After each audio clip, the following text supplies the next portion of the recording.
It's true, TBD. This is like how I like to live my life, which is translation means I waited to the very last minute to put this slideshow together. I did it in coach class seat with a lady sleeping on my arm and the guy in front of me seat kicked all the way back.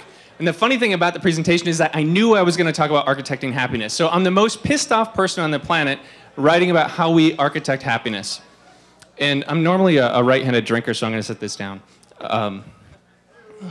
So the idea behind this is we're all digital marketers, and we're all, oh yeah, by the way, people study this shit. There are researchers and scientists all over the world studying this thing, asking people questions like, how do you feel today? What's going on in your life? What is it? And the reality is that everybody's always pretty happy, and there's actually differing opinions on this stuff. And the number one thing is that pleasure and happiness are different, right? Pleasure is great, happiness is pretty good. But when we're constructing digital experiences and marketing and other stuff like that, we want to focus on the good stuff over here. This is happiness. This is long-term stuff. And I've got a quote up here for the drunks in the back that can't read.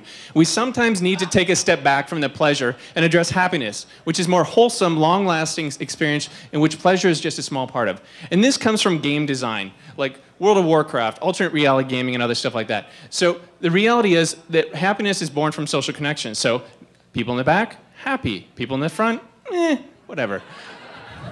If you guys rotate back through, it'll be great. It'll be perfect. So the idea behind my presentation is, how do we take this happiness and these social connections and enter it into marketing? So the number one thing is experiences lead to deeper relationships with people. So when we're designing experiences and marketing programs, we need to focus more on the experience of design, the experience of somebody, something that a person is going through. So UX design is based on human-computer interaction, right? All the master's degree people that are running our UX departments, they've studied this stuff, and it's really exciting. There's a process behind it, and the senior executives of our company love it.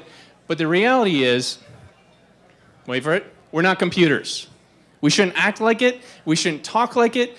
Actually, you know, some of you guys that are twittering up here on the wall, I mean, you guys might be partially, but, and Joe Ruder might be as well. I don't know. So. His girlfriend, yeah.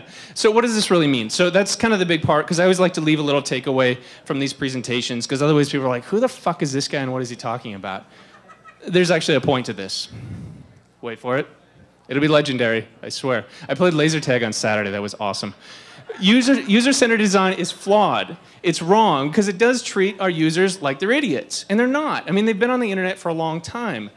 They know what's going on, and they kind of know what they want out of life. So most things that we're doing is kind of like, oh, you know, somebody wants to buy a pair of shoes, so let's get them to the shopping cart.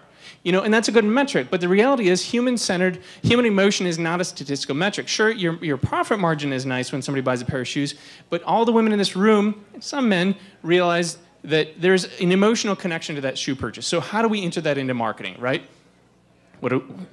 This thing can read my mind. It's awesome. So what should we do about it, right? Let's stop focusing on just the linear path of thinking. And let's focus a little bit more on the storytelling and the experiences behind what people are doing. So we'll want to develop those connections in the community to facilitate that happiness, right? So events like this are great, but we're naturally extroverted people. So what about those people that are at home or watching the Ustream of this event, right? Strange, but whatever.